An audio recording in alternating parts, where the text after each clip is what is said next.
Dans cette vidéo vous allez voir un aperçu de nos outils d'apprentissage. Il n'existe pas une seule méthode pour améliorer votre niveau de langue. C'est pour cela que sur cette chaîne vous trouverez plusieurs outils pour vous aider. Chaque outil utilise une approche différente pour plus d'efficacité. Vous trouverez la combinaison qui vous convient le plus.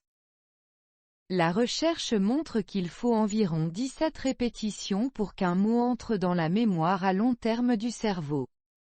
Cependant, ce nombre peut varier en fonction du style d'apprentissage de l'individu et d'autres facteurs tels que l'âge, la motivation et les connaissances préalables. Il est important de noter que la simple répétition d'un mot peut ne pas suffire à l'apprendre efficacement. Pour intérioriser un nouveau vocabulaire, les apprenants doivent d'abord apprendre la nouvelle langue, puis se sentir en confiance en utilisant la nouvelle structure, expression ou mot. Les différentes activités incluent des histoires et dialogues sur plusieurs sujets pour un vocabulaire varié, les définitions de plusieurs mots qui se trouvent dans nos histoires avec exemples pour aider la compréhension, les expressions françaises en forme de devinettes pour entraîner le cerveau à mettre les mots dans le propre ordre, ainsi que d'autres ressources pour vous imprégner de la langue française comme les citations, des listes de vocabulaire spécialisées, etc. Pour nos histoires on utilise ChatGPT, un logiciel d'intelligence artificielle pour créer des dialogues plausibles. Cela nous permet d'explorer plusieurs sujets, endroits et situations.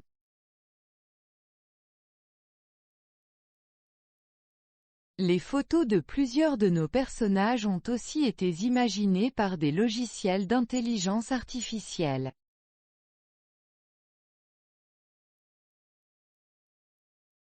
Le dialogue est lu par des voix informatisées pour vous accoutumer et aider avec la prononciation, ce qui vous permet de pratiquer et d'améliorer votre compréhension orale du français.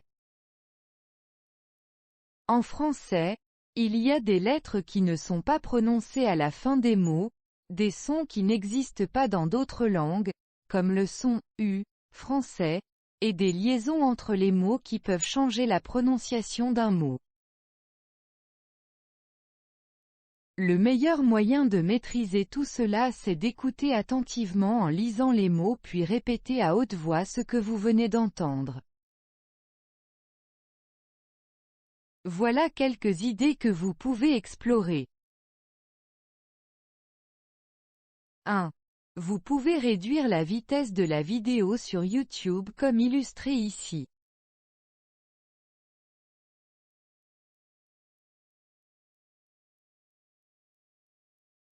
2. Mettez la vidéo en pause pour pouvoir lire et comprendre le texte lentement. 3. Reculez la vidéo pour réécouter la portion que vous n'avez pas comprise.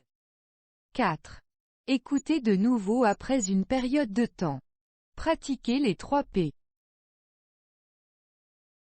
La clé pour améliorer votre fluidité et votre confiance en français c'est de pratiquer régulièrement.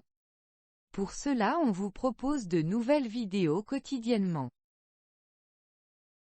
Chaque jour du lundi au samedi, vous pourrez découvrir un nouvel épisode de nos histoires. Chaque épisode comprend un dialogue de quelques minutes, suivi des définitions de certains mots utilisés dans le dialogue. Les dimanches il y aura une vidéo combinée des 6 épisodes précédents. En plus, à la fin de chaque histoire, il y aura une vidéo avec tous les épisodes et définitions. Pour la meilleure assimilation, essayez de regarder les épisodes journaliers et la définition des nouveaux mots ou mots difficiles. Après ça, regardez l'épisode combiné pour vous assurer que vous pouvez tout comprendre. Le vocabulaire utilisé dans les histoires est varié pour un grand nombre de niveaux. Pour améliorer vos connaissances, il est très important d'être exposé à de nouveaux mots. C'est pour cela que dans les textes comme celui-ci, on n'essaye pas de simplifier pour un vocabulaire de base. Au contraire, on essaye d'introduire le plus de mots possible pour que vous puissiez les ajouter au vôtre. Mais comme la recherche le démontre, introduire des nouveaux mots n'est pas suffisant. Il faut les comprendre et avoir confiance. Ce qui nous amène à notre prochain outil pour améliorer votre vocabulaire. Quand on entend un mot qu'on ne comprend pas, on essaye de trouver sa traduction dans une autre langue qu'on connaît. Parfois on regarde la définition dans un dictionnaire. Il est probable que cela vous soit arrivé. Ah, je dois connaître ce mot, j'ai regardé dans le dico la dernière fois mais je ne me rappelle plus. Rappelez-vous que la recherche montre qu'il faut environ 17 répétitions et de la compréhension. C'est une des raisons pourquoi c'est difficile. Le contexte dans lequel le mot est utilisé est primordial, parce que le mot peut avoir différents sens. Donc c'est important de comprendre quand et comment l'utiliser.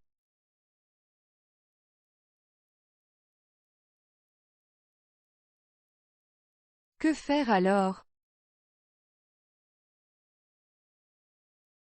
Avant tout, il faut comprendre que c'est à portée de main, si vous vous appliquez.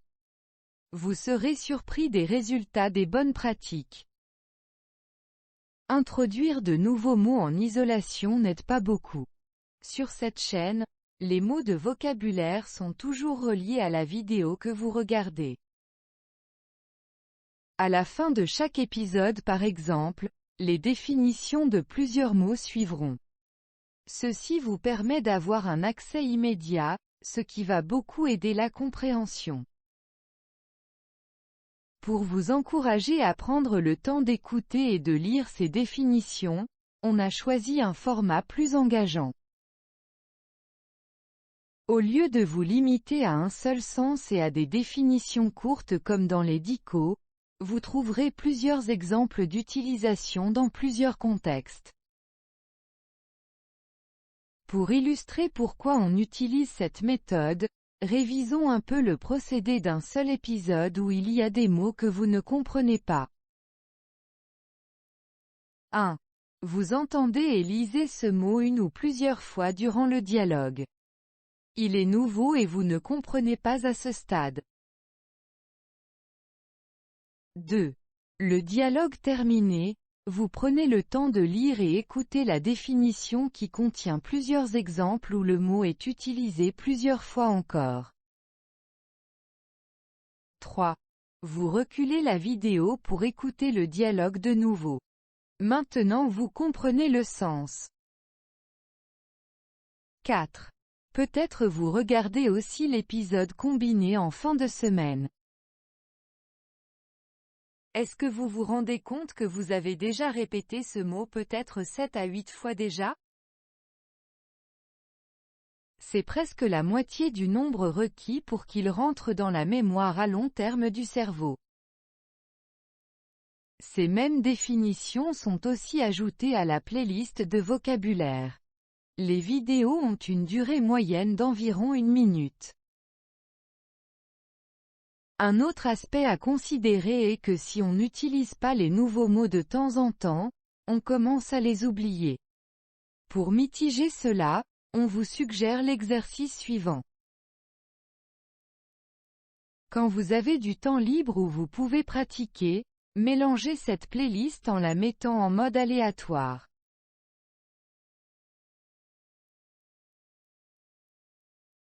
Pour les mots qui ne vous intéressent pas, vous pouvez simplement les éviter en choisissant l'option pour la prochaine vidéo sur YouTube.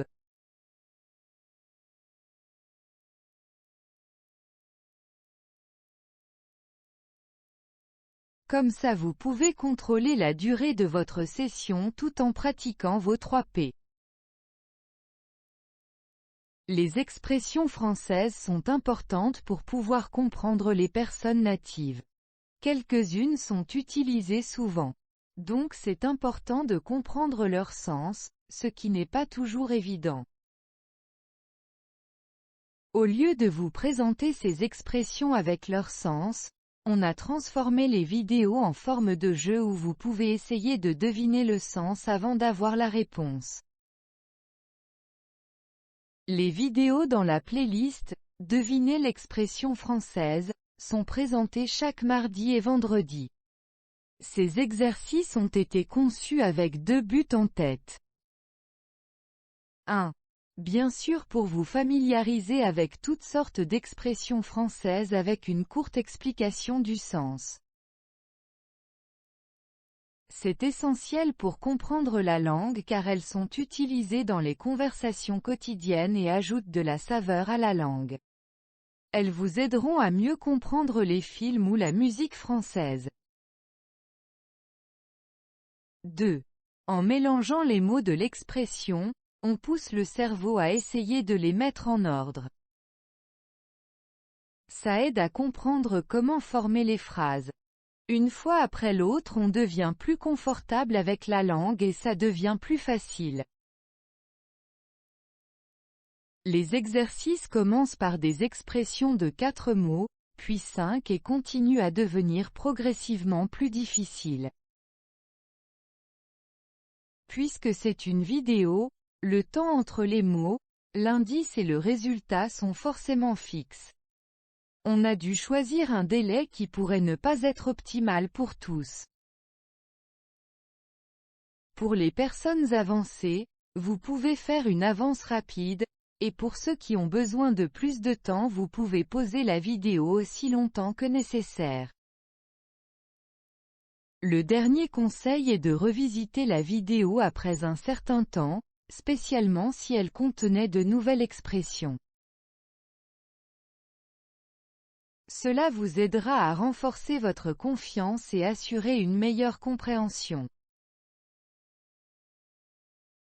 Pour devenir plus confortable avec la langue, c'est important de se familiariser avec d'autres aspects, comme les mots familiers, l'argot, les proverbes, les citations, les expressions locales, la culture, etc. De temps à autre vous verrez des vidéos dédiées à un sujet spécial qui vous permettra d'approfondir vos connaissances.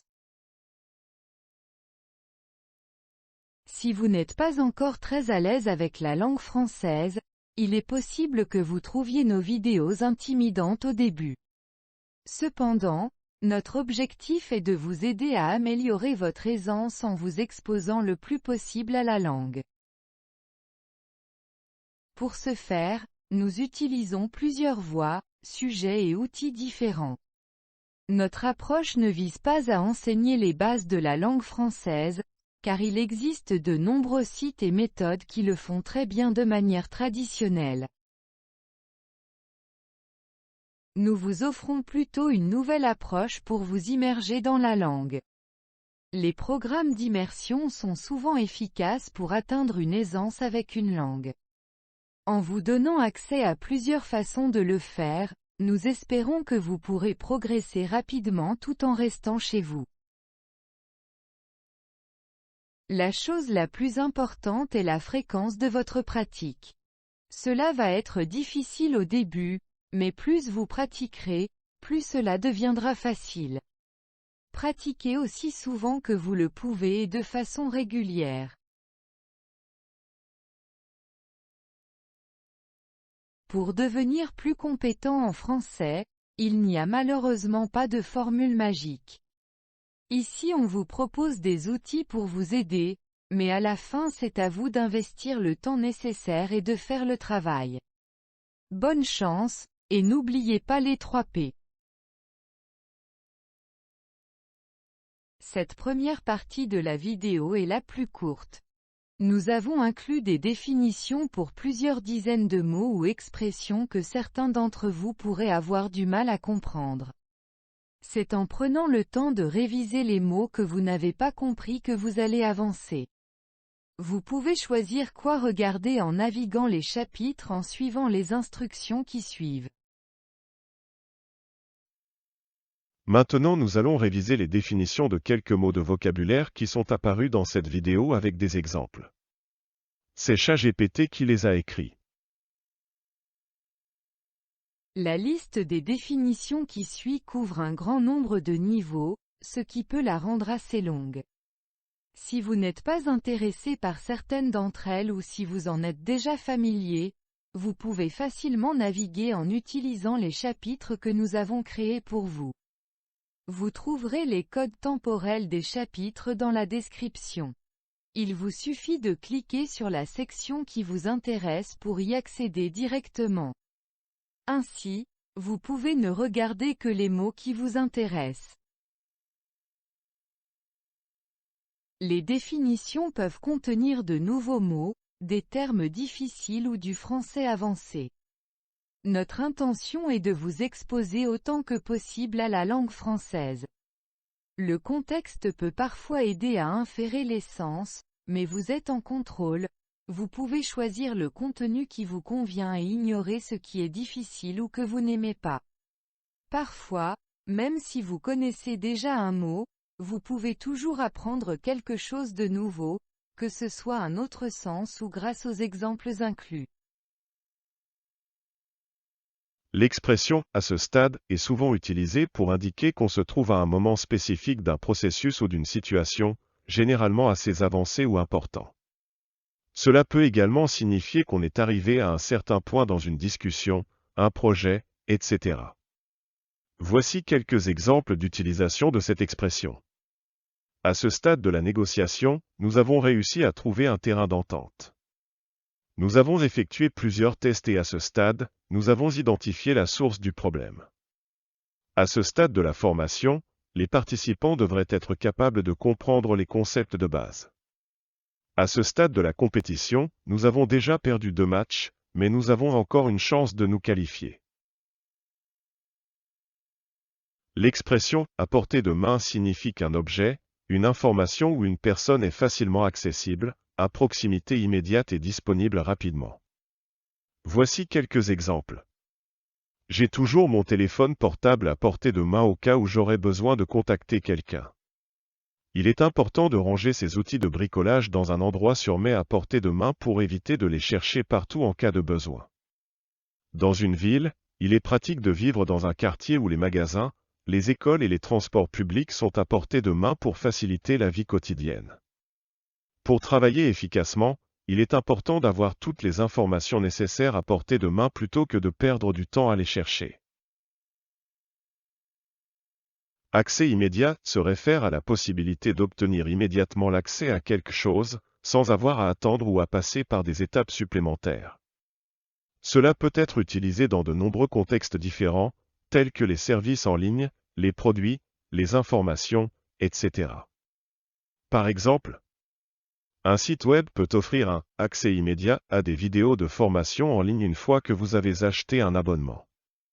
Une application de musique peut offrir un « accès immédiat » à des millions de chansons une fois que vous avez créé un compte et téléchargé l'application.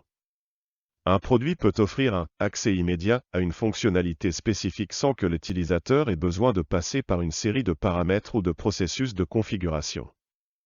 Un service d'assistance peut offrir un « accès immédiat » à un représentant du service client dès que vous appelez la ligne d'assistance. Dans tous ces exemples, accès immédiat signifie que le client ou l'utilisateur peut obtenir ce qu'il veut ou a besoin rapidement et facilement, sans obstacles inutiles. Ajouter de la saveur signifie donner plus d'intérêt, de variété ou de plaisir à quelque chose. Cela peut être appliqué à différentes situations, comme la cuisine, la musique, la conversation, etc. Voici quelques exemples d'utilisation de cette expression. Ajouter de la saveur à un plat, en ajoutant des épices, des herbes ou des sauces, on peut rendre un plat plus savoureux et intéressant. Ajouter de la saveur à une histoire, en y ajoutant des rebondissements, des personnages intéressants ou des descriptions détaillées, on peut rendre une histoire plus captivante et passionnante. Ajouter de la saveur à une soirée, en organisant des jeux, des activités ou des surprises, on peut rendre une soirée plus amusante et mémorable. En résumé, ajouter de la saveur consiste à ajouter quelque chose qui va améliorer ou enrichir l'expérience globale de quelque chose. L'expression « améliorer votre aisance » signifie améliorer votre niveau de confiance et de confort dans une situation donnée. Cela peut se référer à l'amélioration de votre capacité à parler en public, à votre aisance sociale ou à votre aptitude à accomplir une tâche spécifique. Par exemple, si vous êtes timide et que vous avez du mal à vous exprimer en public, vous pouvez prendre des cours de théâtre pour améliorer votre aisance sur scène. De même, si vous travaillez dans un domaine qui nécessite des compétences de communication, vous pouvez pratiquer des techniques de communication pour améliorer votre aisance et votre confiance lors des interactions avec les clients ou les collègues. En général, améliorer votre aisance peut vous aider à être plus à l'aise dans toutes sortes de situations sociales et professionnelles, ce qui peut améliorer votre qualité de vie globale. Aperçu peut avoir plusieurs sens, mais en général cela se réfère à une vue préliminaire ou une vision générale de quelque chose. Voici quelques exemples d'utilisation du mot aperçu dans différents contextes. Dans le contexte d'une présentation ou d'un document, voici un aperçu rapide des sujets que nous allons aborder aujourd'hui. Dans le contexte d'un achat en ligne, vous pouvez voir un aperçu de votre commande avant de la finaliser. Dans le contexte de l'art ou de la conception, l'artiste a créé un aperçu de son œuvre avant de la réaliser en grand format. Dans le contexte de la recherche, les résultats préliminaires de l'étude donnent un aperçu intéressant des effets du médicament. En général, aperçu est utilisé pour décrire une vue d'ensemble ou une perspective limitée de quelque chose, souvent dans le but de donner une idée générale de ce que c'est avant de passer à des détails plus spécifiques. Le terme « apprenant » fait référence aux personnes qui apprennent quelque chose, que ce soit une compétence, une langue, une matière scolaire, etc. Ce terme est souvent utilisé dans le contexte de l'éducation ou de la formation professionnelle. Voici quelques exemples pour illustrer l'utilisation du terme « apprenant ». Dans une salle de classe, l'enseignant s'adresse aux apprenants pour leur donner des instructions sur la manière de réaliser une activité. Dans une entreprise, un programme de formation est proposé aux apprenants pour les aider à acquérir de nouvelles compétences nécessaires à leur travail. Une plateforme d'apprentissage en ligne propose des cours interactifs pour les apprenants du monde entier, qui peuvent suivre les cours à leur rythme.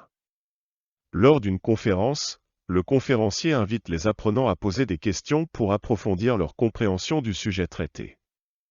En résumé, le terme « apprenant » désigne les personnes qui cherchent à apprendre quelque chose, quelle que soit la méthode utilisée. Le mot « apprentissage » se réfère au processus d'acquisition de nouvelles connaissances, compétences, comportements ou valeurs, soit par l'étude, la pratique, l'expérience ou la formation. Voici quelques exemples d'apprentissage. Un enfant qui apprend à parler en écoutant et en répétant des mots et des phrases. Un étudiant qui étudie pour un examen pour acquérir des connaissances et des compétences dans un domaine spécifique. Un employé qui suit une formation professionnelle pour améliorer ses compétences et performances dans son travail. Un musicien qui apprend à jouer d'un nouvel instrument en pratiquant régulièrement et en prenant des cours avec un professeur. Un entrepreneur qui acquiert des connaissances et des compétences en gestion d'entreprise en lisant des livres, en participant à des conférences et en travaillant avec des mentors. Une personne qui apprend une nouvelle langue en utilisant des programmes d'apprentissage en ligne, en prenant des cours privés ou en voyageant dans un pays où la langue est parlée. Dans tous ces exemples, l'apprentissage implique un processus d'acquisition de nouvelles connaissances et compétences par l'étude, la pratique et l'expérience. Le terme « approche » peut avoir plusieurs significations, mais en général, il fait référence à la manière dont on aborde un problème ou une situation donnée. Il peut également se référer à la méthodologie ou à l'ensemble des techniques utilisées pour résoudre un problème. Par exemple, si vous êtes confronté à un problème de gestion de temps, vous pouvez adopter différentes approches pour le résoudre. Vous pouvez essayer de hiérarchiser vos tâches en fonction de leur urgence, de planifier votre journée à l'avance ou d'éliminer les distractions qui peuvent vous détourner de vos tâches importantes. De même, si vous travaillez dans le domaine de la recherche scientifique, vous pouvez adopter une approche quantitative ou qualitative pour collecter des données. Une approche quantitative implique l'utilisation de méthodes statistiques pour mesurer et analyser les données, tandis qu'une approche qualitative se concentre sur l'analyse des opinions et des expériences des personnes. En somme, l'approche peut être considérée comme une stratégie globale ou un plan d'action pour atteindre un objectif ou résoudre un problème. Le verbe « approfondir » signifie explorer, étudier ou comprendre en profondeur un sujet ou une situation. Cela implique d'aller au-delà de la surface et de se concentrer sur les détails et les subtilités. Voici quelques exemples d'utilisation du mot « approfondir ». J'ai besoin d'approfondir mes connaissances en économie avant de postuler pour ce poste. Nous allons approfondir ce sujet lors de notre prochaine réunion pour avoir une compréhension plus complète. L'étudiant a décidé d'approfondir ses recherches sur le sujet afin de rédiger une thèse plus approfondie. Le rapport de l'audit a révélé des problèmes dans la gestion des finances de l'entreprise, qui devront être approfondis pour comprendre les causes profondes. Pour comprendre l'impact des changements climatiques, il est important d'approfondir les recherches sur les effets sur les écosystèmes. Après un certain temps signifie que quelque chose se produit après une période indéterminée, sans préciser exactement combien de temps s'est écoulé. Cela peut varier en fonction du contexte, mais cela implique généralement qu'il y a eu un délai significatif entre deux événements ou situations. Voici quelques exemples d'utilisation de cette expression. J'ai commencé à faire de l'exercice régulièrement, et après un certain temps, j'ai commencé à voir des résultats. Après un certain temps, j'ai finalement compris comment résoudre ce problème informatique. Elle a travaillé dur sur ce projet, et après un certain temps, elle a réussi à le terminer à temps. Dans chaque exemple, après un certain temps indique qu'il y a eu une période de temps indéterminée avant que quelque chose ne se produise.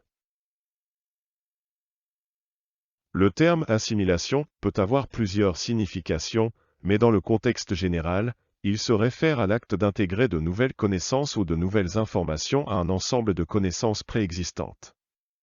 Par exemple, dans le domaine de l'éducation, l'assimilation est souvent utilisée pour décrire la manière dont les élèves intègrent de nouvelles informations ou compétences dans leur compréhension existante.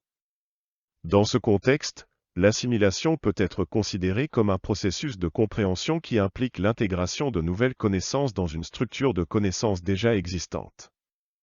Un autre exemple peut être dans le domaine de l'immigration. Les nouveaux immigrants peuvent avoir besoin d'assimiler la langue, la culture, les traditions et les normes de leur nouveau pays. Cela implique souvent de devenir familier avec les nouvelles informations et de les intégrer dans leur propre cadre de référence culturelle. En psychologie, le terme d'assimilation est souvent utilisé dans le cadre de la théorie de l'apprentissage de Jean Piaget. Selon cette théorie, l'assimilation se produit lorsqu'un individu intègre de nouvelles informations dans une structure de connaissances préexistantes. Par exemple, un enfant qui apprend de nouvelles informations sur les chiens et les chats pourrait assimiler ces informations en les intégrant dans sa compréhension préexistante des animaux domestiques. En somme, l'assimilation peut être considérée comme un processus continu de compréhension et d'intégration de nouvelles informations dans un ensemble de connaissances existantes. L'expression « aussi longtemps que » est utilisée pour indiquer une condition ou une période de temps qui doit être respectée pour qu'une action ou une situation donnée se maintienne.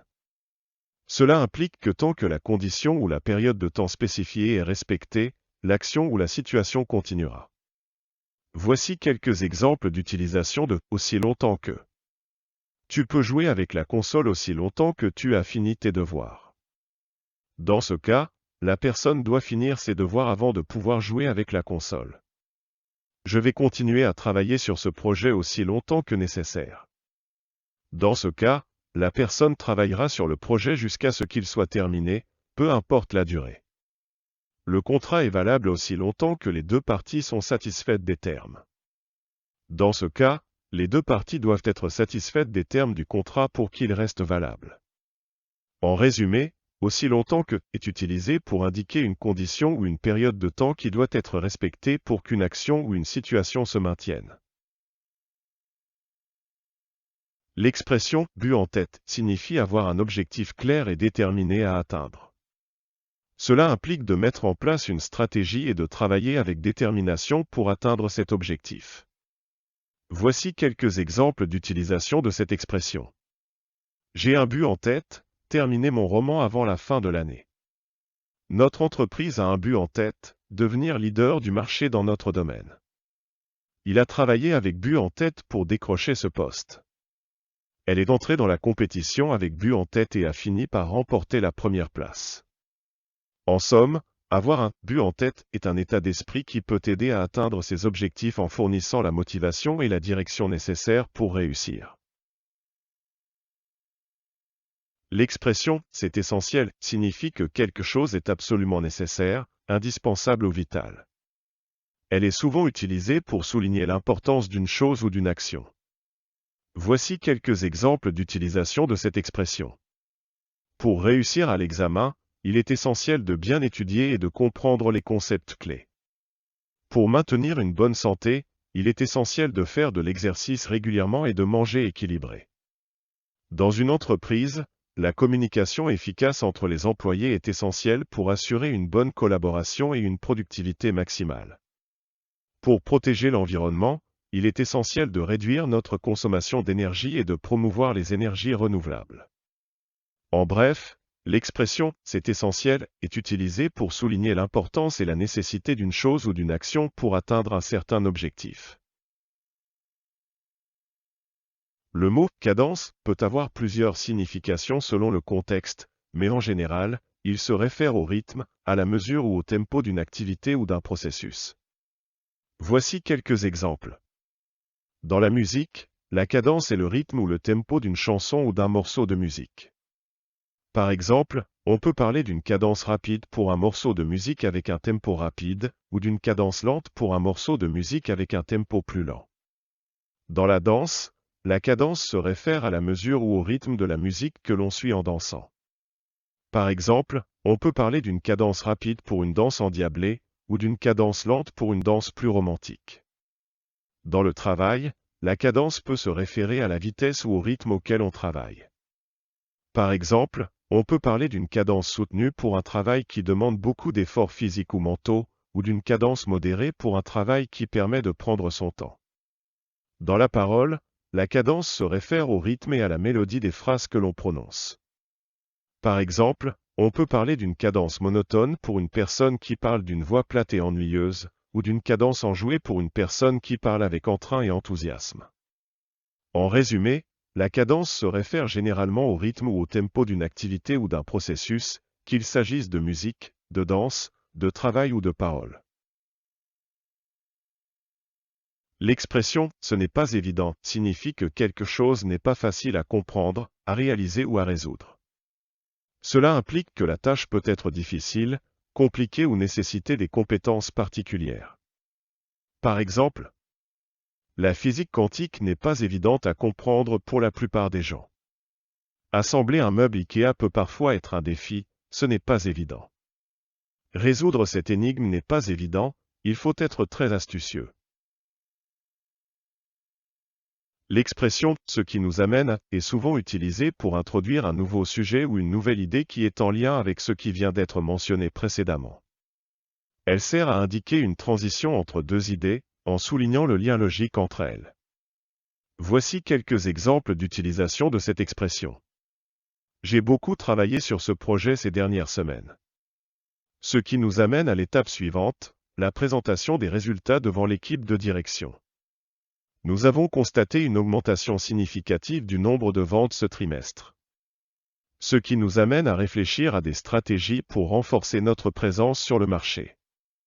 La crise sanitaire a eu un impact important sur notre entreprise. Ce qui nous amène à envisager des mesures d'adaptation pour assurer notre survie à long terme. Cependant, est un mot de transition qui est utilisé pour introduire une idée opposée ou contrastante par rapport à une idée précédente. Cela peut être utilisé pour adoucir une affirmation ou une opinion précédente, pour souligner une contradiction, ou pour introduire un nouveau point de vue. Voici quelques exemples. J'aimerais sortir ce soir, cependant je dois travailler tôt demain matin. Elle est très compétente dans son travail, cependant elle manque parfois de tact. Le film était intéressant, cependant la fin était décevante. J'adore le chocolat, cependant je dois limiter ma consommation pour des raisons de santé.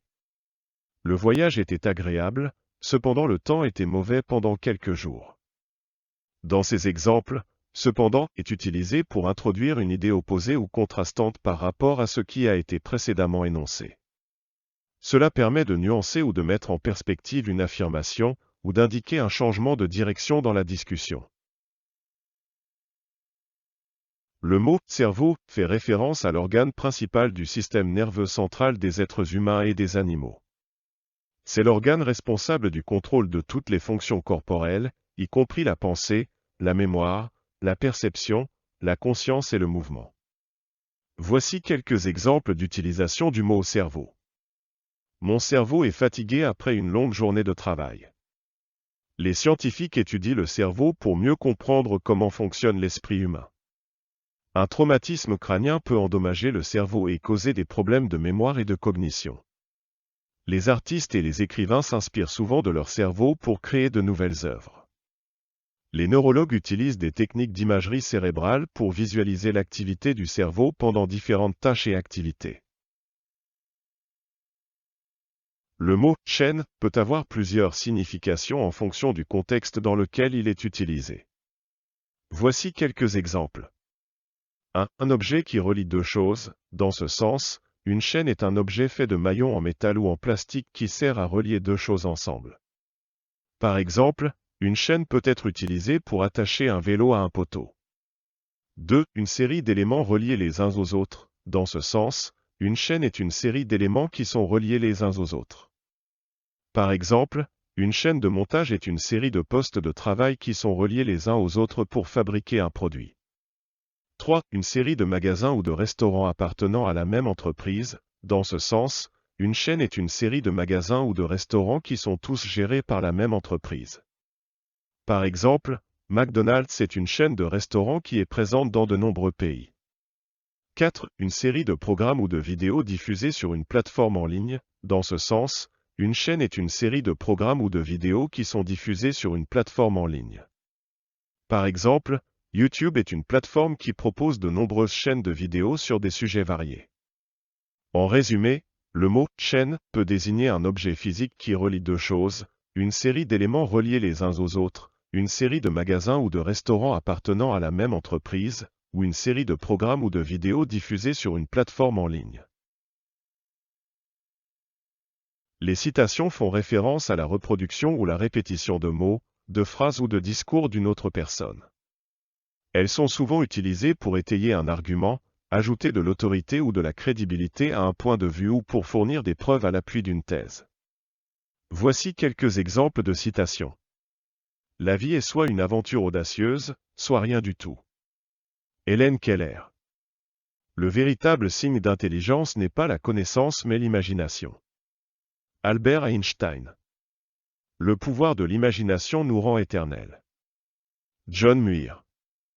Dans chaque exemple, l'auteur est cité et leurs paroles sont utilisées pour renforcer un point de vue ou pour ajouter une dimension supplémentaire à l'argument. Les citations peuvent être utilisées dans des travaux académiques, des essais, des discours, des présentations et dans de nombreux autres types de communication. Le mot « combinaison » peut avoir plusieurs significations selon le contexte, mais en général, il se réfère à l'action de combiner ou de joindre deux ou plusieurs choses ensemble pour en former une nouvelle ou pour obtenir un résultat différent. Voici quelques exemples. En mathématiques, une combinaison est un choix de k éléments parmi un ensemble de n éléments. Par exemple, le nombre de façons de choisir 3 boules parmi 6 boules est une combinaison. En chimie, une combinaison peut se référer à la réaction chimique qui se produit lorsque deux ou plusieurs substances sont combinées pour former une nouvelle substance. Par exemple, lorsque l'oxygène et l'hydrogène sont combinés, ils forment de l'eau. Dans le domaine de la mode, une combinaison peut se référer à une tenue qui combine un haut et un pantalon en une seule pièce. Par exemple, une combinaison pantalon. Dans le domaine du sport, une combinaison peut se référer à un vêtement moulant porté par les athlètes pour améliorer leur performance. Par exemple, une combinaison de natation. Dans le domaine de la sécurité, une combinaison peut se référer à un ensemble de codes ou de clés nécessaires pour accéder à un lieu sécurisé. Par exemple, une combinaison de coffre-fort. Comme illustré signifie comme montrer ou démontrer par un exemple. Cela implique qu'une image, un graphique, ou une autre forme d'illustration a été utilisée pour expliquer ou démontrer un point spécifique. Voici quelques exemples d'utilisation de « comme illustré ». Comme illustré dans le graphique ci-dessous, les ventes ont augmenté au cours du dernier trimestre. Comme illustré par l'exemple précédent, il est important de suivre les instructions pour obtenir les meilleurs résultats. Comme illustré dans l'image, les deux bâtiments ont des conceptions architecturales distinctes. Dans chaque exemple, l'expression « comme illustré » indique que la preuve ou l'explication de quelque chose est démontrée à l'aide d'une image, d'un graphique ou d'un exemple. La compréhension fait référence à la capacité de comprendre et d'interpréter des idées, des concepts ou des informations. Cela implique de comprendre non seulement les mots et les phrases, mais aussi les idées sous-jacentes, les nuances et les implications d'un texte ou d'une situation donnée. Voici quelques exemples d'utilisation de compréhension. J'ai une bonne compréhension de la théorie de la relativité d'Einstein. Dans ce cas, la personne en question a étudié la théorie de la relativité et est capable de comprendre et d'expliquer les concepts impliqués. Il est important d'avoir une compréhension claire des politiques de l'entreprise avant de prendre des décisions importantes. Dans ce cas, la personne en question doit comprendre les politiques de l'entreprise pour prendre une décision éclairée. Le test de compréhension de lecture était plus difficile que je ne le pensais. Dans ce cas, le test mesure la capacité des gens à comprendre les idées dans un texte donné. La confiance peut avoir plusieurs sens en fonction du contexte dans lequel elle est utilisée. En général, la confiance peut être définie comme le fait d'avoir foi ou assurance en quelqu'un ou quelque chose. Voici quelques exemples pour illustrer le sens de la confiance. Si vous avez confiance en votre ami, cela signifie que vous croyez qu'il est digne de confiance et qu'il respectera votre amitié. Si vous avez confiance en un professionnel, cela signifie que vous croyez en sa compétence et que vous êtes assuré qu'il sera en mesure de remplir ses obligations professionnelles. Si vous avez confiance en vous-même, cela signifie que vous croyez en vos capacités et que vous avez l'assurance que vous pouvez accomplir ce que vous voulez. Si une entreprise inspire confiance, cela signifie que les clients croient que cette entreprise est fiable et qu'elle remplira ses engagements envers eux. En somme, la confiance est un sentiment positif qui est basé sur une croyance en la fiabilité, la compétence et l'intégrité d'une personne ou d'une entité. Les connaissances préalables font référence aux connaissances, compétences ou expériences qu'une personne doit avoir avant de commencer à apprendre quelque chose de nouveau ou à entreprendre une tâche spécifique. Ces connaissances préalables sont importantes car elles aident à établir une base solide pour l'apprentissage ou la tâche à accomplir, ce qui peut rendre le processus plus efficace et plus réussi. Par exemple, si une personne veut apprendre à jouer d'un instrument de musique, elle doit avoir des connaissances préalables en théorie musicale, telles que les notes, les accords et la notation musicale. De même, si une personne veut apprendre à coder, elle doit avoir des connaissances préalables en mathématiques et en logique de programmation. En général, les connaissances préalables sont des compétences ou des connaissances acquises dans le passé qui peuvent être appliquées à une nouvelle situation ou à un nouveau domaine d'apprentissage. Sans ces connaissances préalables, il peut être difficile ou impossible d'acquérir de nouvelles compétences ou de réaliser une tâche avec succès. Le terme « contexte » désigne l'ensemble des circonstances et des conditions qui entourent une situation, un événement ou un texte, et qui peuvent influencer sa signification ou son interprétation. Le contexte peut inclure des facteurs tels que le temps, le lieu, les personnes impliquées, les antécédents, les objectifs, les normes culturelles et les valeurs sociales. Voici quelques exemples pour illustrer le concept de contexte. Dans une conversation, le contexte peut déterminer le sens des mots et des expressions utilisées. Par exemple, si une personne dit « je suis chaud », cela peut signifier qu'elle a chaud physiquement, mais cela peut aussi signifier qu'elle est enthousiaste ou motivée, selon le contexte de la conversation. Dans la lecture d'un texte, le contexte peut aider à comprendre le sens des mots et des phrases. Par exemple, le mot « banque » peut avoir des significations différentes selon le contexte. Il peut désigner une institution financière, mais il peut aussi faire référence à une zone de sable dans une rivière. Dans l'analyse d'une situation sociale ou politique, le contexte peut aider à comprendre les forces en jeu et les motivations des acteurs impliqués. Par exemple, pour comprendre les tensions entre deux pays, il est important de considérer le contexte historique, les intérêts économiques et politiques en jeu, ainsi que les relations diplomatiques. En somme, le contexte est essentiel pour interpréter correctement une situation ou un texte, et il est important de prendre en compte tous les éléments pertinents pour éviter les malentendus et les interprétations erronées.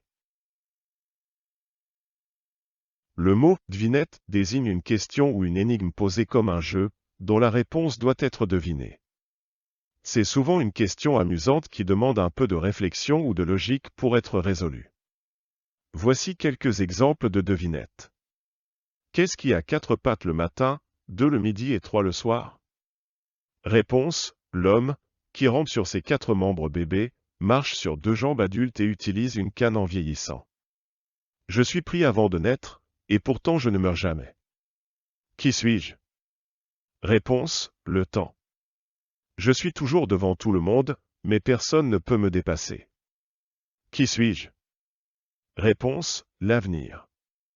Les devinettes peuvent être utilisées comme des jeux pour divertir, mais elles peuvent aussi être des exercices pour entraîner la réflexion et la logique. DICO est une abréviation familière pour dictionnaire. Un dictionnaire est un ouvrage de référence qui répertorie les mots d'une langue, en donnant leur définition, leur orthographe, leur prononciation et parfois leur étymologie.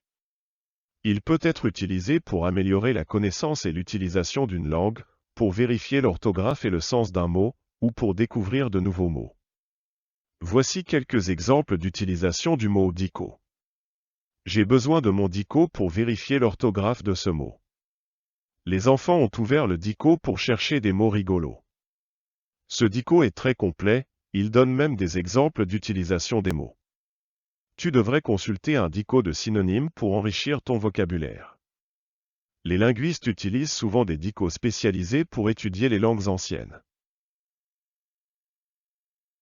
Donner accès à signifie permettre à quelqu'un d'avoir l'autorisation ou la possibilité d'entrer dans un lieu, d'utiliser un objet ou d'obtenir des informations. Voici quelques exemples. Le passeport vous donne accès à un grand nombre de pays dans le monde. Cette clé vous donnera accès à toutes les pièces de la maison. En vous inscrivant sur ce site, vous aurez accès à de nombreux contenus exclusifs. Le programme de bourse donne accès à une éducation supérieure à ceux qui n'auraient pas les moyens de payer pour cela. Le gouvernement a donné accès aux données publiques pour encourager la transparence et la responsabilité.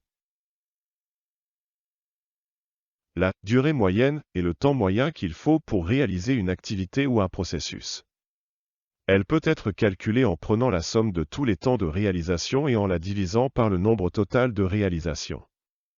Par exemple, si l'on veut connaître la durée moyenne d'un trajet quotidien, on peut noter le temps qu'il faut pour parcourir ce trajet chaque jour pendant une semaine, puis ajouter tous les temps et diviser par le nombre de jours, 7. Si le temps total est de 210 minutes, la durée moyenne serait de 30 minutes 210 sur 7. Un autre exemple pourrait être la durée moyenne d'un appel téléphonique dans un centre d'appel. On peut noter la durée de chaque appel pendant une période donnée, ajouter tous les temps et diviser par le nombre d'appels. Si le temps total est de 600 minutes pour 20 appels, la durée moyenne serait de 30 minutes 600 sur 20. La durée moyenne est souvent utilisée pour mesurer l'efficacité ou l'efficience d'un processus, et pour identifier les points à améliorer. Elle peut également aider à planifier les activités futures en ayant une idée du temps qu'elles peuvent prendre. Le mot efficacité fait référence à la capacité d'atteindre un objectif ou un résultat souhaité. Cela implique que l'on utilise les ressources disponibles de manière efficace et productive pour maximiser les résultats. Voici quelques exemples pour mieux comprendre le sens de ce terme. Dans un contexte professionnel, l'efficacité peut se référer à la capacité d'un employé à accomplir efficacement ses tâches et atteindre les objectifs fixés par l'entreprise. Dans le domaine de la production industrielle, l'efficacité peut être mesurée par la quantité de produits fabriqués en une certaine période de temps. Si une usine produit davantage de produits avec les mêmes ressources, cela signifie qu'elle a amélioré son efficacité. Dans le cadre d'un projet, l'efficacité peut se mesurer en termes de temps et de coût. Si un projet est réalisé dans les délais impartis et avec un budget raisonnable, cela indique que les personnes en charge ont fait preuve d'efficacité. En somme, l'efficacité est un terme utilisé pour décrire la capacité à atteindre des résultats souhaités en utilisant de manière efficace les ressources disponibles. En isolation signifie être séparé, seul ou isolé des autres personnes ou de l'environnement. Cela peut avoir une connotation physique ou émotionnelle. Voici quelques exemples pour illustrer ce sens. Pendant la pandémie de Covid-19, de nombreuses personnes ont dû travailler en isolation, à distance de leurs collègues, afin de limiter la propagation du virus. Les prisonniers peuvent être placés en isolement cellulaire pour des raisons disciplinaires ou pour leur propre protection. Certaines personnes préfèrent travailler en isolation complète, sans aucune distraction extérieure, pour se concentrer pleinement sur leurs tâches. Après une rupture amoureuse difficile, certaines personnes choisissent de vivre en isolation pendant un certain temps, afin de se remettre de leur chagrin et de se reconstruire émotionnellement. Dans tous ces exemples, en isolation implique une séparation physique ou émotionnelle des autres personnes ou de l'environnement, que ce soit par choix ou par nécessité. Être exposé à signifie être en contact avec quelque chose ou être confronté à une situation qui peut avoir un effet sur soi. Cela peut être positif ou négatif. Voici quelques exemples pour illustrer cette expression. Si vous travaillez dans un environnement bruyant, vous êtes exposé au bruit, ce qui peut avoir des effets négatifs sur votre santé auditive. Si vous vivez dans une région ensoleillée, vous êtes exposé au soleil, ce qui peut être bénéfique pour votre santé si vous prenez les précautions nécessaires pour éviter les coups de soleil et les dommages causés par les rayons UV. Si vous êtes étudiant et que vous assistez à un cours sur un sujet que vous ne connaissez pas bien, vous êtes exposé à de nouvelles idées et perspectives qui peuvent améliorer votre compréhension et votre apprentissage. En général, être exposé à quelque chose signifie être confronté à une situation ou un élément qui peut avoir des effets sur soi, qu'ils soient positifs ou négatifs. Être optimal signifie atteindre le meilleur niveau possible, ou être le plus efficace et le plus efficient possible pour atteindre un objectif donné. Par exemple, dans le contexte d'une entreprise, un processus de production est optimal s'il utilise la quantité minimale de ressources nécessaires pour produire le plus grand nombre possible de produits de haute qualité dans le temps le plus court possible. De même, dans le contexte d'une campagne publicitaire, une campagne est optimale si elle atteint le plus grand nombre possible de personnes intéressées avec le budget et les ressources limitées disponibles. En résumé, être optimal signifie que l'on a atteint le meilleur résultat possible dans une situation donnée en utilisant les ressources disponibles de la manière la plus efficace et la plus efficiente possible. Éviter signifie éviter une action ou une situation indésirable ou préjudiciable. Cela implique une action proactive pour empêcher quelque chose de se produire. Voici quelques exemples. Évitez de fumer si vous voulez rester en bonne santé. Pour éviter les embouteillages, il est préférable de partir plus tôt. Évitez de laisser vos clés de voiture dans la voiture la nuit pour éviter les vols. Évitez de manger des aliments gras si vous voulez perdre du poids. Évitez de faire des commentaires offensants pour ne pas offenser les autres. En général, éviter consiste à prendre des mesures préventives pour empêcher quelque chose de se produire, que ce soit pour des raisons de sécurité, de santé ou de bien-être général. Le terme « fluidité » désigne la qualité d'être fluide, c'est-à-dire la capacité de se déplacer ou de se couler facilement, sans interruption ni effort. Dans un contexte plus large, il peut également se référer à la capacité de parler, écrire ou penser sans effort ni hésitation. Voici quelques exemples d'utilisation du mot fluidité. La fluidité de l'eau permet au bateau de naviguer sans heurts. Lorsqu'on écrit un texte, il est important de travailler sur la fluidité de sa structure et de ses idées pour faciliter la lecture. Les personnes qui parlent plusieurs langues ont souvent une plus grande fluidité dans leur discours. Les mouvements fluides et gracieux des danseurs ont captivé le public. Les jeux vidéo modernes nécessitent une fluidité d'animation élevée pour une expérience de jeu immersive. Dans tous ces exemples, la fluidité est associée à la facilité et à la continuité, que ce soit dans le mouvement physique, la communication verbale ou l'expérience de jeu. Forcément est un adverbe qui signifie qu'une situation ou un événement est inévitable ou certain, en fonction des circonstances. Exemple. Si tu ne révises pas pour ton examen, tu auras forcément une mauvaise note. S'il pleut, forcément nous ne pourrons pas aller pique-niquer. Si tu continues à manger autant, tu vas forcément prendre du poids. Dans ces exemples, forcément souligne l'idée d'une conséquence inévitable en fonction des circonstances. L'expression « immerger dans la langue » signifie plonger complètement dans l'apprentissage d'une langue, de manière à la pratiquer de façon intensive et régulière, jusqu'à devenir capable de la parler couramment. Cela implique une exposition régulière à la langue, notamment en écoutant et en parlant avec des locuteurs natifs. Voici quelques exemples d'utilisation de l'expression « immerger dans la langue ». Pour améliorer rapidement votre niveau en espagnol, il est conseillé de vous immerger dans la langue en regardant des films et des séries en version originale et en écoutant de la musique hispanophone tous les jours. L'immersion dans la langue anglaise est le meilleur moyen de progresser rapidement en compréhension orale et en expression écrite. Pour cela, il est recommandé de partir vivre plusieurs mois dans un pays anglophone. Le programme d'immersion linguistique proposé par cette école vous permettra de vous immerger dans la langue italienne en vivant au sein d'une famille d'accueil et en suivant des cours intensifs tous les jours. Le mot « indice » peut avoir plusieurs sens, voici quelques-uns avec des exemples. Un indice peut être une information ou un élément qui permet de découvrir, de déduire ou de comprendre quelque chose. Exemple, les enquêteurs ont trouvé des indices qui les ont aidés à résoudre l'affaire. Un indice peut également être un signe ou une indication qui permet de repérer ou de reconnaître quelque chose. Exemple, le guide nous a donné des indices pour trouver notre chemin dans la forêt. Dans le domaine de la finance et de l'économie, un indice est une valeur qui représente l'évolution d'un marché, d'un secteur ou d'une économie.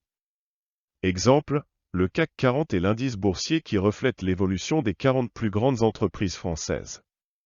Dans les jeux de société, un indice peut être un élément donné pour aider les joueurs à trouver une solution ou une réponse. Exemple, dans le jeu de société Cluedo, les joueurs doivent trouver qui a commis un meurtre en rassemblant des indices. En résumé, un indice est une information ou un élément qui sert à orienter, guider ou aider dans une situation donnée. Le verbe « intérioriser » signifie prendre quelque chose et l'incorporer à sa propre personne, c'est-à-dire l'assimiler de manière profonde et durable, de sorte qu'il devienne une partie intégrante de soi-même. Voici quelques exemples d'utilisation du mot « intérioriser ». Après avoir pratiqué la méditation pendant plusieurs mois, j'ai finalement réussi à intérioriser la paix et la sérénité dans ma vie quotidienne. Pour être un bon acteur, il est important d'intérioriser les émotions et de les exprimer de manière authentique à l'écran. Les valeurs que mes parents m'ont transmises pendant mon enfance se sont intériorisées en moi et ont façonné ma personnalité. Pour apprendre une nouvelle langue, il est essentiel d'intérioriser les règles grammaticales et le vocabulaire afin de pouvoir communiquer de manière fluide et naturelle. Le terme « intimidante » désigne des choses ou des situations qui peuvent provoquer de l'anxiété ou de la peur chez une personne. Cela peut être lié à un manque de confiance en soi ou à une perception de difficulté élevée. Exemple. Les mathématiques peuvent être intimidantes pour certaines personnes. Parler en public peut être une expérience intimidante pour ceux qui ne sont pas habitués à le faire. Les entretiens d'embauche peuvent être intimidants pour les personnes qui sont nerveuses lorsqu'elles doivent rencontrer de nouvelles personnes. L'expression « investir le temps » signifie consacrer du temps à quelque chose dans le but d'obtenir un retour sur investissement à long terme. Cela implique de voir le temps comme une ressource précieuse qui peut être utilisée pour accomplir des tâches importantes et productives. Voici quelques exemples pour illustrer cette expression. Si vous voulez apprendre une nouvelle compétence, comme jouer d'un instrument de musique, vous devez investir du temps dans la pratique quotidienne. Cela peut signifier sacrifier du temps de loisir pour atteindre votre objectif à long terme. Si vous êtes entrepreneur, vous devez investir du temps dans la planification stratégique pour que votre entreprise prospère. Cela peut signifier prendre le temps de faire des recherches, de réseauter avec d'autres professionnels, de développer une image de marque solide, etc. Si vous voulez améliorer votre santé, vous devez investir du temps dans l'exercice physique régulier et une alimentation saine. Cela peut signifier trouver des moyens créatifs d'intégrer ces activités dans votre routine quotidienne, comme faire de l'exercice pendant votre pause déjeuner ou préparer des repas sains à l'avance. En investissant du temps dans des activités qui ont une valeur à long terme, vous pouvez améliorer votre vie de manière significative et atteindre vos objectifs personnels et professionnels. La mémoire à long terme est la capacité de stocker et de récupérer des informations de manière durable et permanente. Elle est différente de la mémoire à court terme qui est limitée dans le temps et dans la quantité d'informations qu'elle peut contenir. La mémoire à long terme est divisée en deux catégories principales, la mémoire explicite et la mémoire implicite. La mémoire explicite est la mémoire consciente, c'est-à-dire la capacité de se souvenir d'informations de manière intentionnelle. Elle est elle-même divisée en deux sous-catégories, la mémoire sémantique, qui concerne les connaissances générales, et la mémoire épisodique, qui concerne les souvenirs personnels et les événements vécus. La mémoire implicite, quant à elle, est la mémoire inconsciente, c'est-à-dire la capacité de se souvenir d'informations sans en avoir conscience. Elle concerne notamment les compétences et les habiletés, comme le fait de savoir faire du vélo ou de jouer d'un instrument de musique. Des exemples de mémoire à long terme sont la mémoire sémantique, se souvenir que Paris est la capitale de la France, que l'eau bout à 100 degrés Celsius, que 2 plus 2 font 4. La mémoire épisodique, se souvenir de son premier jour d'école, de son mariage, de ses vacances d'été de l'année dernière. La mémoire implicite, savoir jouer d'un instrument de musique, savoir faire du vélo, savoir nager. Le verbe « mitiger » signifie atténuer, adoucir ou modérer quelque chose. Cela peut se référer à une situation, une opinion ou un jugement. Voici quelques exemples d'utilisation de « mitiger ». Le juge a décidé de mitiger la peine du prévenu en raison de circonstances atténuantes. Je suis d'accord avec toi, mais je vais mitiger mes propos pour ne pas blesser les autres.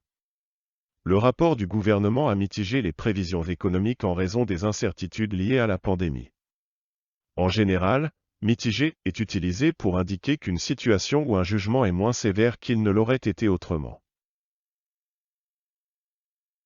Le mode aléatoire, en informatique, est une option qui permet de générer un ordre aléatoire dans une liste de données ou une séquence d'événements.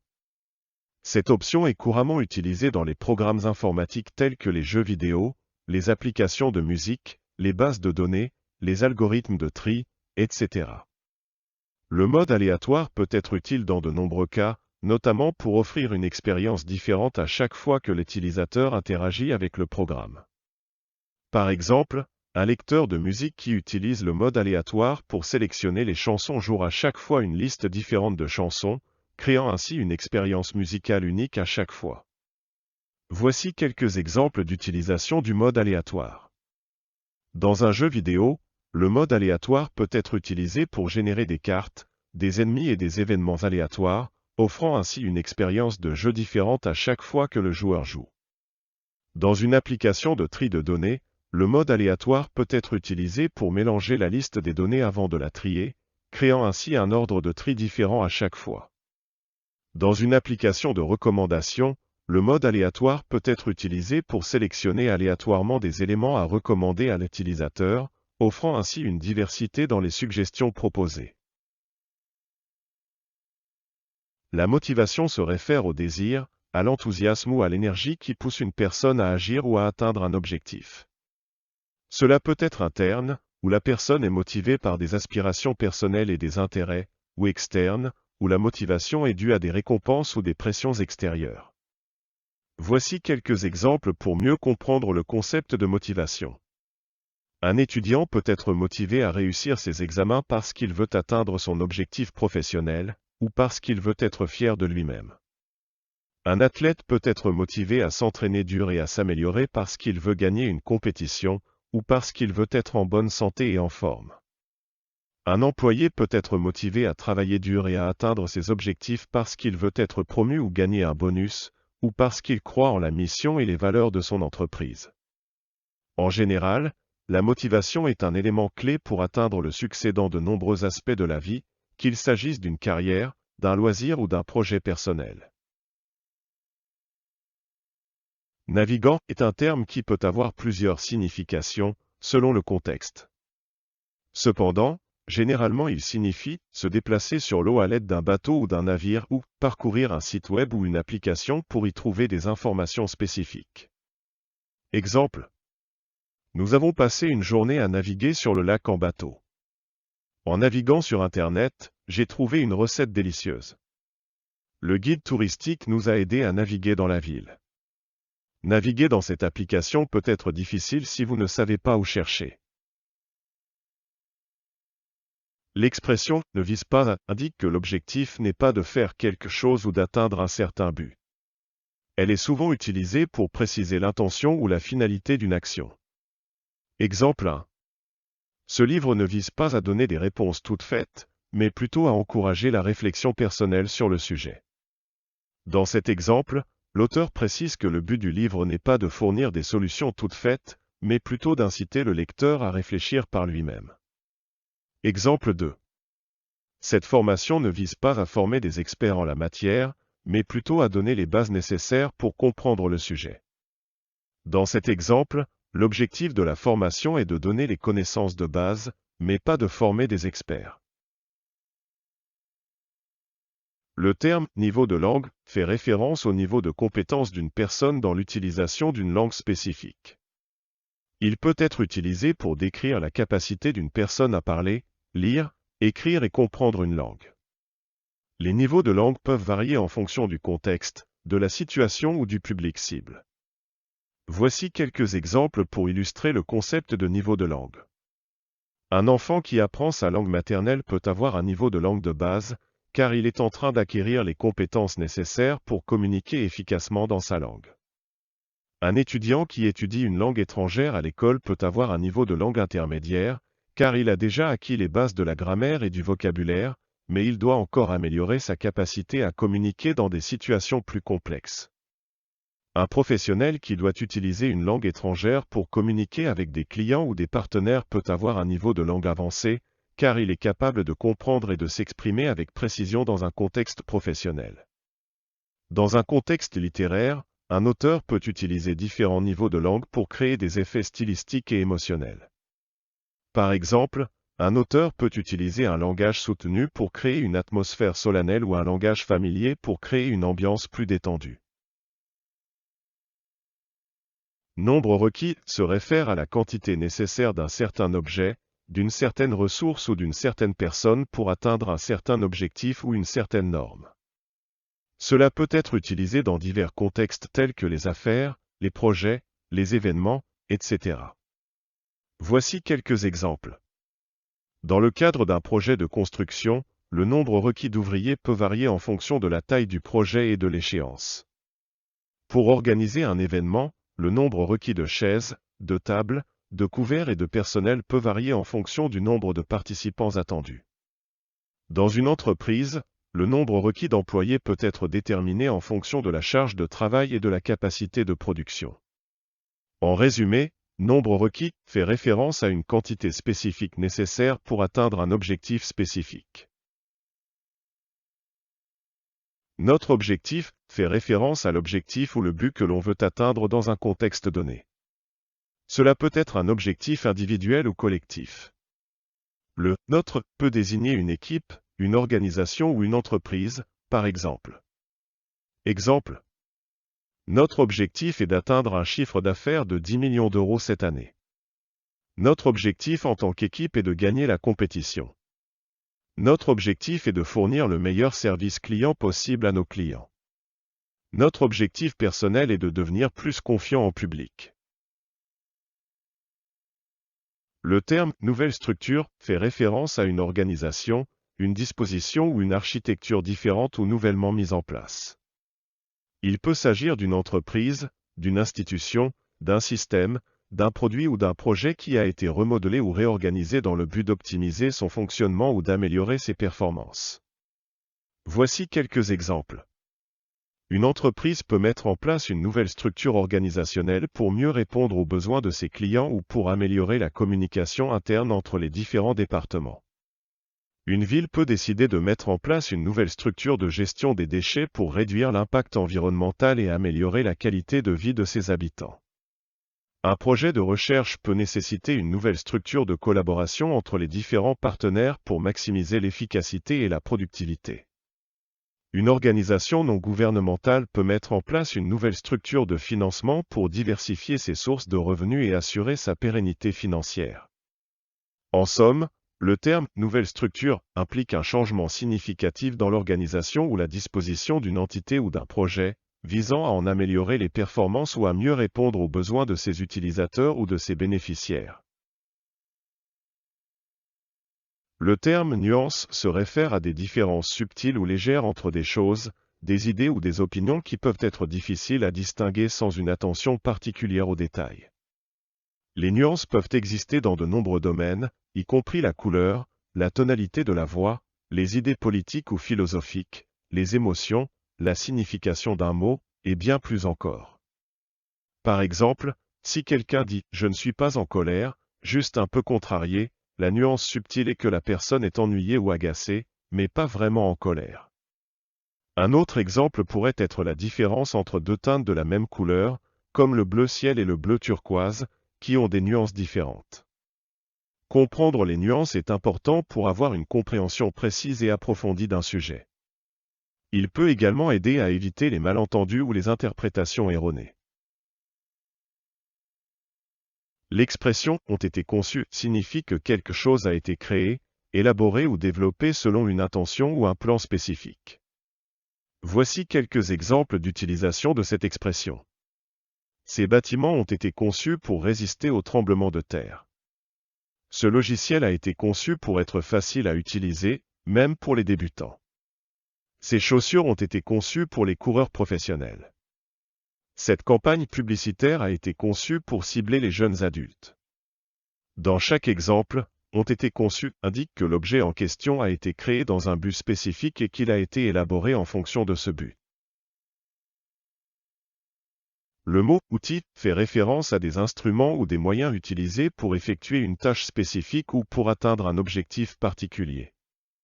Les outils peuvent être physiques, tels que des marteaux, des scies, des ordinateurs, des smartphones, ou immatériels, tels que des compétences, des connaissances ou des logiciels. Voici quelques exemples d'utilisation du mot « outil ». Les outils à main sont essentiels pour les travaux de bricolage. Les outils de jardinage comprennent des pelles, des râteaux et des sécateurs. Les outils de développement de logiciels incluent des langages de programmation, des bibliothèques de code et des environnements de développement intégrés. Les compétences en résolution de problèmes sont des outils précieux dans la vie professionnelle. Les outils de marketing numérique incluent des outils de recherche de mots-clés, des logiciels de marketing par email et des plateformes de médias sociaux. Le mot personnage désigne des individus, réels ou imaginaires, qui jouent un rôle dans une histoire, une œuvre de fiction, un jeu ou une pièce de théâtre. Les personnages sont souvent créés pour raconter une histoire, pour représenter des idées ou des valeurs, ou pour divertir le public. Voici quelques exemples d'utilisation du mot personnage. Les personnages principaux d'un roman, par exemple, dans Le Rouge et le Noir de Stendhal, les personnages principaux sont Julien Sorel et Mathilde de la Mole. Les personnages d'un film, par exemple, dans le film Le Parrain de Francis Ford Coppola, les personnages principaux sont Vito Corleone, Michael Corleone et Kay Adams. Les personnages d'un jeu vidéo, par exemple, dans le jeu The Legend of Zelda, le personnage principal est Link, et il rencontre de nombreux autres personnages au cours de son aventure. Les personnages d'une pièce de théâtre, par exemple, dans la pièce Le Misanthrope de Molière, les personnages principaux sont Alceste, Célimène, Philinte et Héliante. Le terme « plausible » se réfère à quelque chose qui est apparemment raisonnable, crédible ou acceptable, même s'il n'a pas été prouvé de manière définitive ou vérifié avec précision. Cela implique qu'il est possible que cela soit vrai, mais pas nécessairement garanti ou certain. Voici quelques exemples pour illustrer le sens de plausible. L'hypothèse selon laquelle l'augmentation des émissions de CO2 est responsable du changement climatique est plausible, mais nécessite des études plus approfondies pour en avoir la certitude. La théorie du complot selon laquelle la Terre est plate n'est pas plausible, car elle contredit les preuves scientifiques établies depuis longtemps. Le témoignage de l'accusé semblait plausible, mais après une enquête plus poussée, il s'est avéré qu'il avait menti. Dans chaque cas, la notion de « plausible » est utilisée pour indiquer qu'il existe une possibilité que quelque chose soit vrai ou exact, mais que cela nécessite une enquête plus approfondie ou des preuves plus solides pour le confirmer de manière certaine. Plus engageant se réfère à quelque chose qui est plus attrayant ou captivant pour les gens. Cela peut être utilisé pour décrire des choses telles que des discours, des présentations, des publicités ou des propositions commerciales qui ont une qualité qui attire l'attention ou suscite l'intérêt des gens. Voici quelques exemples. Le nouveau site web est plus engageant car il a une mise en page plus moderne et des graphiques plus attrayants. Le cours de mathématiques était plus engageant cette année car le professeur a utilisé des exemples concrets et des jeux interactifs pour aider les élèves à comprendre les concepts. La publicité pour la nouvelle voiture était plus engageante car elle mettait en avant les caractéristiques les plus impressionnantes de la voiture. La proposition commerciale était plus engageante car elle était bien structurée et présentait les avantages du produit de manière claire et concise. L'expression « pour ce faire » signifie « afin de réaliser cela » ou « pour atteindre cet objectif ». Elle est souvent utilisée pour introduire une action ou une méthode à suivre pour parvenir à un but spécifique. Exemple 1. Nous avons besoin de réorganiser l'entreprise pour améliorer la productivité. Pour ce faire, nous allons établir de nouvelles méthodes de travail. 2. Si vous souhaitez perdre du poids, vous devez suivre un régime alimentaire équilibré et faire de l'exercice régulièrement. Pour ce faire, vous pouvez consulter un diététicien et vous inscrire dans une salle de sport. 3. Nous voulons améliorer la qualité de nos services pour satisfaire nos clients. Pour ce faire, nous allons mettre en place des enquêtes de satisfaction et former notre personnel sur les meilleures pratiques en matière de service client. Prendre le temps de signifie accorder suffisamment de temps et d'attention à une activité ou une tâche pour la faire correctement ou pour en profiter pleinement. Cela implique souvent de ne pas se précipiter et de consacrer du temps et des efforts à quelque chose. Voici quelques exemples. Prendre le temps de cuisiner un bon repas, cela implique de prendre le temps de choisir les ingrédients, de les préparer soigneusement et de cuire la nourriture à la perfection, plutôt que de simplement chauffer un plat préparé au micro-ondes. Prendre le temps de lire un livre, cela implique de s'installer confortablement et de se concentrer sur la lecture, plutôt que de simplement parcourir rapidement les pages en diagonale.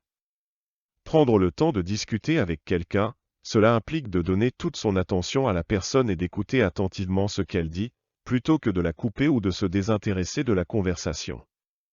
Prendre le temps de réfléchir avant de prendre une décision, cela implique de réfléchir aux différentes options, de peser le pour et le contre et de prendre le temps de décider de la meilleure solution, plutôt que de prendre une décision rapide et impulsive. Le mot « primordial » est utilisé pour désigner quelque chose de fondamental, de crucial, de vital, d'essentiel, de nécessaire ou de prioritaire. Cela signifie que cette chose doit être considérée comme étant d'une importance capitale ou incontournable. Voici quelques exemples d'utilisation du mot « primordial ». Dans un processus de recrutement, il est primordial de vérifier les compétences et l'expérience des candidats avant de prendre une décision. Dans une relation amoureuse, la confiance est primordiale pour établir une base solide et durable. Pour réussir un examen, il est primordial de bien se préparer en avance en étudiant régulièrement. Pour la santé des enfants, une alimentation équilibrée et variée est primordiale pour leur développement physique et mental. Dans le monde des affaires, la communication est primordiale pour établir des relations solides avec les clients et les partenaires commerciaux. Le terme « programme d'immersion » fait généralement référence à des programmes éducatifs ou linguistiques qui plongent les participants dans une expérience immersive dans un environnement où la langue cible est la langue principale utilisée.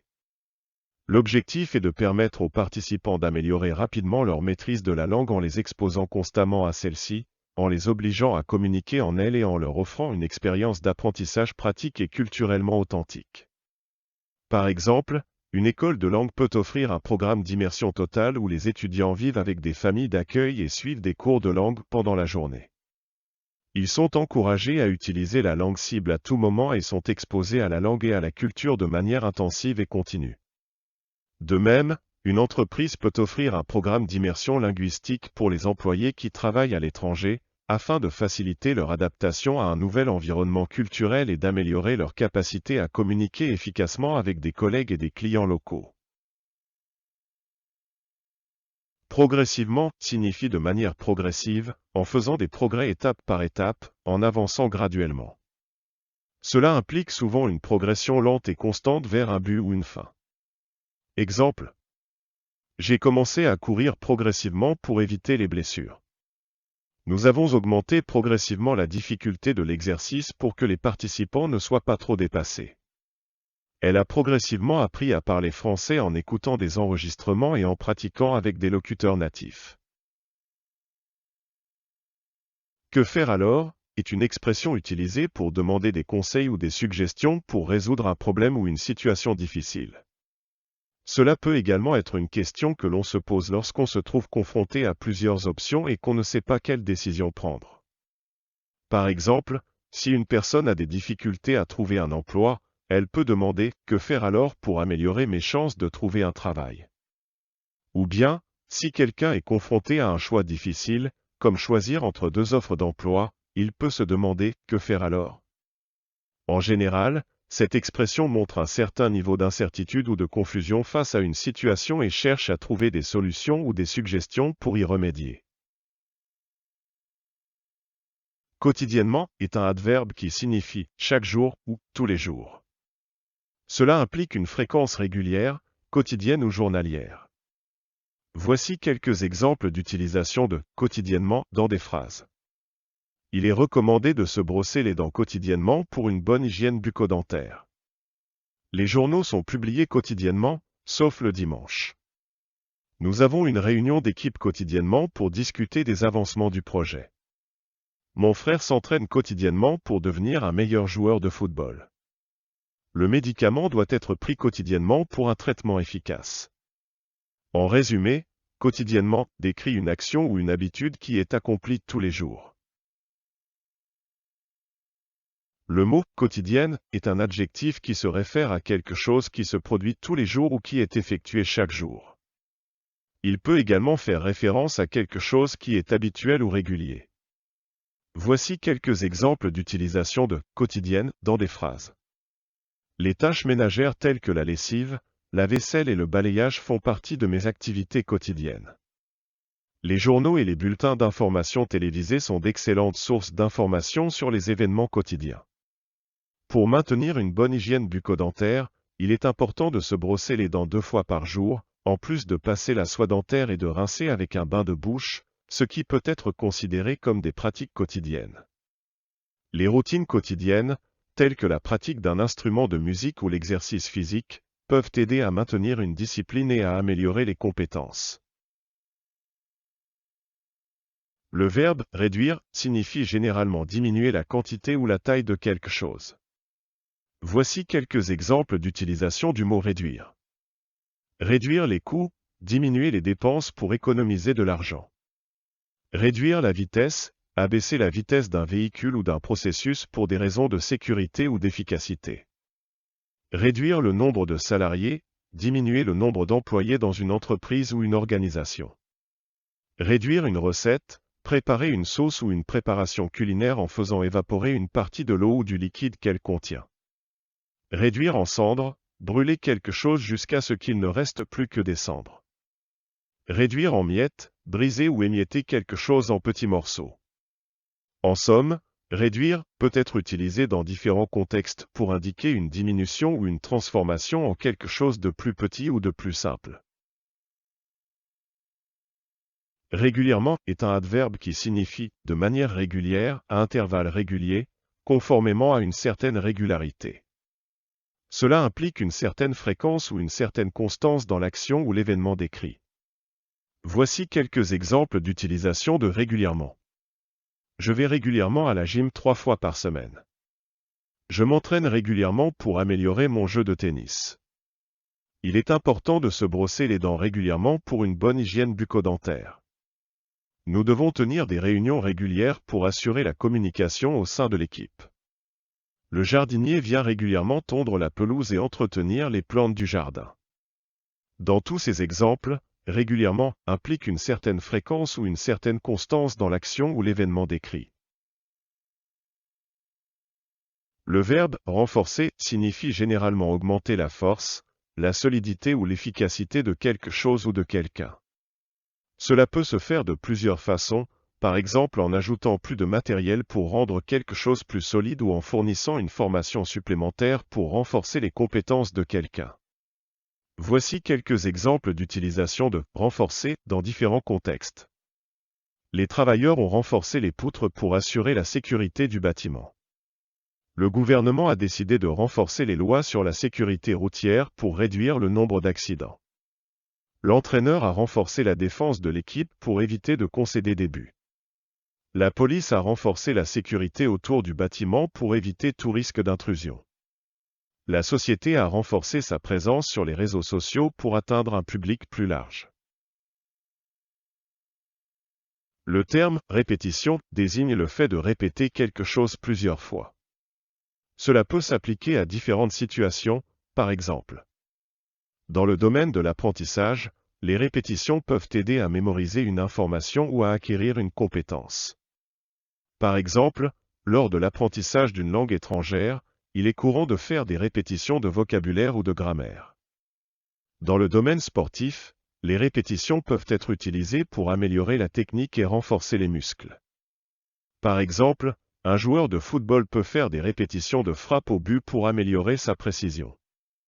Dans le domaine artistique, les répétitions peuvent être utilisées pour peaufiner une performance ou une œuvre. Par exemple, un musicien peut faire des répétitions pour se préparer à un concert, ou un acteur peut faire des répétitions pour préparer une pièce de théâtre. Dans tous les cas, les répétitions permettent de s'entraîner et de progresser dans une activité donnée. Cependant, il est important de ne pas tomber dans l'excès et de savoir varier les exercices pour éviter la monotonie et favoriser la motivation. Le terme « ressources » peut avoir plusieurs significations selon le contexte, mais en général, il se réfère à quelque chose qui peut être utilisé pour aider à accomplir une tâche ou atteindre un objectif. Voici quelques exemples d'utilisation de ressources. En informatique, une ressource peut être un élément matériel, comme une imprimante, ou un élément logiciel, comme un fichier ou une bibliothèque de code, utilisé par un programme pour effectuer une tâche. Dans le domaine de l'éducation, une ressource peut être un livre, un article, une vidéo, une présentation ou tout autre matériel pédagogique utilisé pour enseigner un sujet. En gestion des ressources humaines, les employés d'une entreprise peuvent être considérés comme des ressources. Dans ce contexte, le terme « gestion des ressources humaines » se réfère à la façon dont une entreprise gère et développe son personnel pour atteindre ses objectifs. Dans le domaine de l'environnement, une ressource peut être une source d'énergie renouvelable, comme l'énergie solaire ou éolienne, ou une source de matières premières, comme le bois ou le pétrole, utilisée pour produire de l'énergie ou des produits manufacturés. En résumé, le terme « ressource » se réfère généralement à quelque chose qui peut être utilisé pour atteindre un objectif ou accomplir une tâche dans un domaine spécifique. L'expression « s'appliquer à faire quelque chose » signifie faire des efforts conscients et concentrés pour accomplir une tâche ou un objectif spécifique. Cela implique souvent de la persévérance et de la discipline pour atteindre le résultat souhaité. Voici quelques exemples pour illustrer cette expression. Je me suis appliqué à étudier pour mon examen de mathématiques et j'ai finalement réussi avec une note élevée. Nous devons nous appliquer à bien comprendre les instructions avant de commencer le projet. Si vous voulez réussir à jouer de la guitare, vous devez vous appliquer à pratiquer régulièrement. Elle s'est appliquée à faire un gâteau parfait pour l'anniversaire de son ami. En résumé, s'appliquer à faire quelque chose implique un engagement actif et intentionnel dans une tâche ou un objectif spécifique, avec la volonté de réussir. L'expression « se familiariser avec » signifie devenir familier ou à l'aise avec quelque chose ou quelqu'un, acquérir une certaine connaissance ou habitude. Cela implique souvent un processus d'apprentissage ou d'adaptation. Voici quelques exemples pour illustrer le sens de « se familiariser avec ». Si vous voulez apprendre une nouvelle langue, il est important de vous familiariser avec la grammaire, le vocabulaire et la prononciation. Si vous commencez un nouvel emploi, il peut être utile de se familiariser avec les politiques et les procédures de l'entreprise pour être plus efficace dans votre travail. Si vous avez récemment déménagé dans un nouvel endroit, il est important de se familiariser avec votre nouveau quartier et ses environs pour savoir où se trouvent les magasins, les restaurants, les services publics, etc. Si vous utilisez un nouvel appareil électronique, prenez le temps de vous familiariser avec toutes les fonctions et les paramètres pour en tirer le meilleur parti. Se rendre compte que signifie prendre conscience ou réaliser quelque chose. C'est une expression qui implique une prise de conscience ou une compréhension soudaine d'une situation ou d'un événement. Voici quelques exemples d'utilisation de se rendre compte que. Je me suis rendu compte que j'avais oublié mon porte-monnaie à la maison lorsque je suis arrivé au magasin. Elle s'est finalement rendue compte que son petit ami la trompait depuis des mois. Nous nous sommes rendus compte que nous avions passé la journée à travailler sans prendre de pause déjeuner. Il s'est rendu compte que la réponse à la question était sur la page précédente du livre. Les scientifiques se sont rendus compte que leur théorie était fausse après avoir examiné les résultats de l'expérience. En résumé, se rendre compte que implique une prise de conscience ou une compréhension soudaine d'une situation ou d'un événement. Le mot « structure » peut avoir plusieurs significations en fonction du contexte dans lequel il est utilisé. En général, il renvoie à l'organisation ou l'agencement d'un système ou d'un ensemble. Voici quelques exemples pour mieux comprendre le sens de ce mot. En architecture, la structure d'un bâtiment fait référence à la charpente, aux murs porteurs, aux poutres, aux colonnes, aux fondations, etc. qui permettent de supporter le poids de la construction et de la maintenir en place. En informatique, la structure de données fait référence à l'organisation et la manipulation de données dans un programme. Par exemple, une liste, un tableau, un arbre ou une file d'attente sont des structures de données courantes. En biologie, la structure d'une protéine ou d'une cellule fait référence à l'arrangement des molécules qui la composent et qui lui confèrent sa forme et sa fonction. En littérature, la structure d'un roman, d'un poème ou d'un texte est l'organisation de ses éléments constitutifs, chapitres, strophes, paragraphes, etc., qui permettent de raconter une histoire ou de développer une idée. En résumé, la structure est donc l'organisation, l'agencement ou l'arrangement d'un système, qu'il soit physique, informatique, biologique ou littéraire. Le style d'apprentissage fait référence à la manière préférée dont une personne apprend ou traite l'information. Cette théorie est basée sur l'idée que chacun a une manière unique d'apprendre, avec des forces et des faiblesses différentes, qui peuvent être identifiées et exploitées pour améliorer l'apprentissage. Il existe plusieurs théories sur les styles d'apprentissage, mais voici quelques exemples de styles couramment identifiés.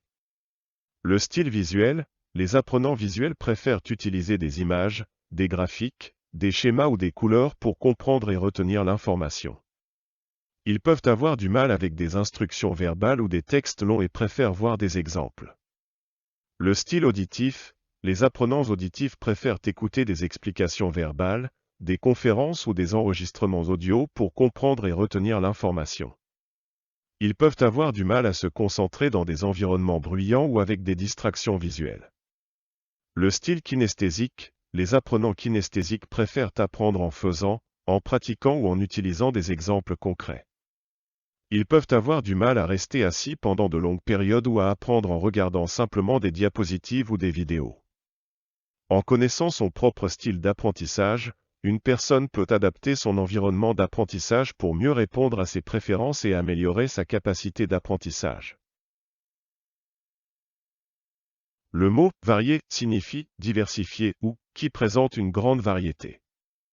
Il peut être utilisé pour décrire quelque chose qui est riche et diversifié en termes de couleurs, de saveurs, de textures ou de formes.